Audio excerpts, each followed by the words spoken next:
Good morning from Yummy B TV. Wishing you all well today. Sending loads of love as usual.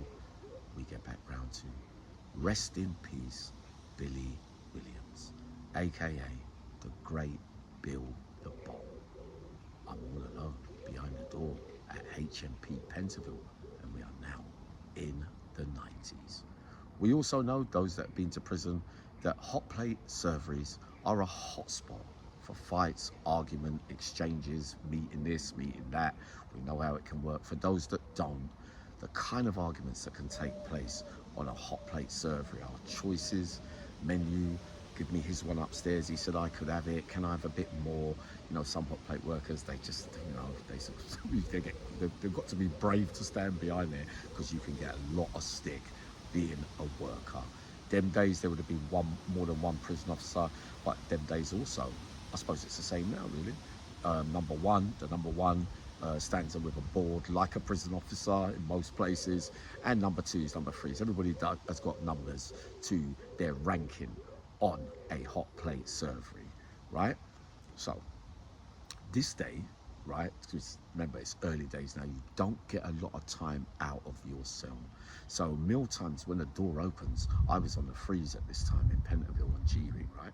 So when the door used to open, I'd either go upstairs, downstairs, or go and get my dinner first and then duck down onto the ones. Depending on which one's nearer to my cell, would I decide which way round I was going to do things, right? Because they were always doing one landing at a time, where doors would be closed. So therefore, the only options you got with not a lot of time out is go to those doors, pass things under with an envelope or a card, take it off the door, you're in a rush, and then go upstairs before you get seen without bringing it on top, if you get what I mean.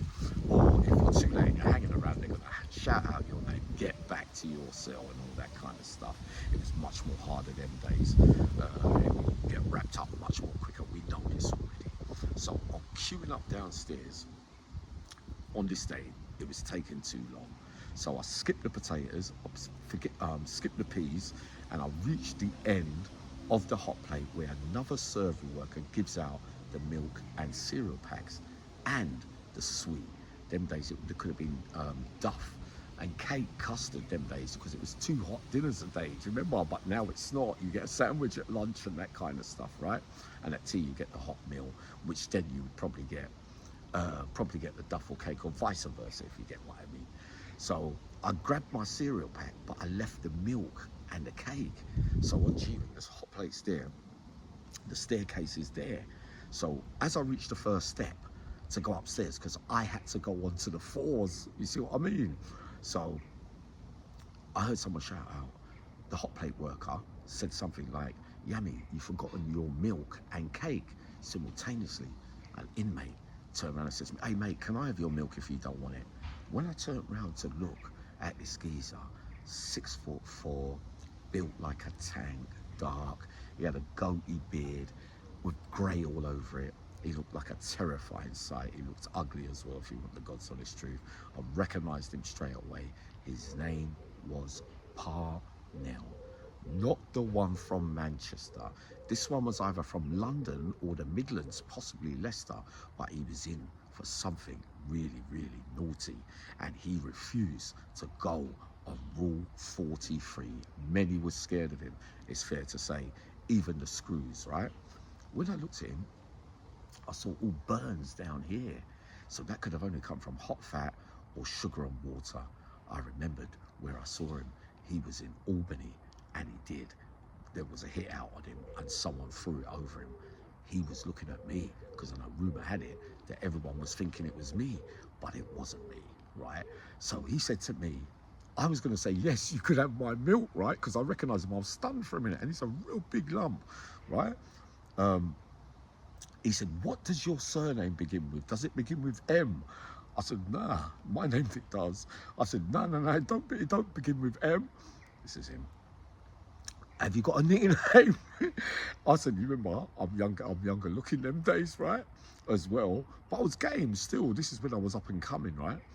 So I walked down towards him. I said, "Mate, look, you've got the wrong geezer."